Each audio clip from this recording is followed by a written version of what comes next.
ഇന്ന് എൻ്റെ ആദ്യത്തെ പരിപാടി തനൂട്ടിനെ ഇതാ അവളുടെ സ്കൂൾ വാനിൽ കയറ്റി വിടണം. ഇന്നാൾക്ക് സ്കേറ്റിംഗ് ക്ലാസ് ഉണ്ട്. അതിൻ്റെ ബാഗ് ഞാൻ പിടിക്കട്ടെ വെച്ചപ്പോൾ എന്ത് ചെയ്താലും സമ്മതിക്കില്ല. അവസാനം കൈ കഴഞ്ഞപ്പോൾ ആൾ പറയാ. അത് പിടിക്കോ? അതല്ല ഞാൻ ആദ്യം പറഞ്ഞത്.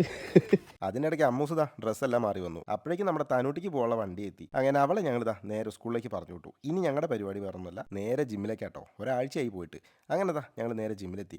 ജിം ഇപ്പോൾ വലുതാക്കിട്ടോ, കണ്ടില്ലേ? ഞാൻ കഴിഞ്ഞ വീഡിയോയിൽ പറഞ്ഞിരുന്നു ജിമ്മ് മൊത്തത്തിലൊന്ന് പുതുക്കി പണിയാണ്. ഇപ്പോൾ ദാ വർക്കെല്ലാം കഴിഞ്ഞു. ഇപ്പോൾ അടിപൊളിയായിട്ടോ. ഇപ്പോൾ വർക്കൗട്ട് ചെയ്യാൻ തന്നെ ഒരു സുഖമുണ്ട്. അങ്ങനെ വർക്കൗട്ട് എല്ലാം കഴിഞ്ഞതാ നേരെ തിരിച്ച് വീട്ടിലെത്തി. അങ്ങനെ വീട്ടിലെത്തിയതും കാർ എടുത്ത് വീണ്ടും ഞങ്ങൾ പുറത്തേക്ക് തന്നെ ഇറങ്ങിട്ടോ. ഒന്നുമില്ല, ടൗൺ വരെ ഒന്ന് പോകണം, കുറച്ച് പരിപാടികളുണ്ട്. അങ്ങനെ ഞങ്ങൾ ആദ്യം പോയത് ഫുഡ് കഴിക്കാനാണ്. കാരണം നല്ല വിശപ്പുണ്ടായിരുന്നു. ഇപ്പോൾ കമൻറ്റ് വരും, ജിമ്മിന് പോകുമ്പോൾ ഇത്രയും ചോറ് കഴിക്കരുതെന്ന്. അറിയാം, പക്ഷേ ഇവിടുത്തെ മീൻകറീൻ്റെ ടേസ്റ്റ് കാരണം പിടിച്ചു നിൽക്കാൻ പറ്റാഞ്ഞതാണ്. അങ്ങനെ നമ്മൾ പോയ പരിപാടികളെല്ലാം കഴിഞ്ഞു. അങ്ങനെ നേരെ തിരിച്ച് വീട്ടിലേക്ക് എത്തി.